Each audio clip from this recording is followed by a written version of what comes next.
কর্মী নেওয়া বন্ধের পর মালয়েশিয়ায় ব্যাপক ধরপাকড় শুরু হয়েছে। গত কয়েকদিনে বাংলাদেশি সহ বিভিন্ন দেশের শত শত প্রবাসীকে আটক করা হয়েছে। এরই ধারাবাহিকতায় শনিবার জোহর রাজ্যে সাঁড়াশি অভিযান চালিয়ে 123 বাংলাদেশি সহ 3 শতাধিক অভিবাসীকে আটক করে মালয়েশিয়ার ইমিগ্রেশনের ডেপুটি ডিরেক্টর জেনারেল জাফরি এমবক শনিবার এক বিবৃতিতে বলেন, ড্রোন নজরদারি সহ প্রাথমিক তথ্যে দেখা গেছে 850 থেকে 1000 অভিবাসীকে 130 কন্টেইনারে রাখা হয়েছিল। পরে বিভিন্ন বিভাগের 130 জনের একটি দল অভিযানে নামে।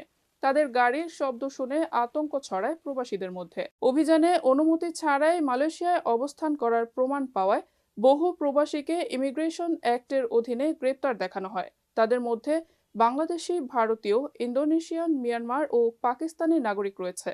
জানা গেছে, অভিযানে আসা দলটি শহরের অপর একটি নির্মাণস্থলে কাগজপত্র দেখাতে না পারায় আরও 198 জনকে আটক করে। তাদের মধ্যে এক বাংলাদেশি পালানোর চেষ্টা করে ব্যর্থ হন।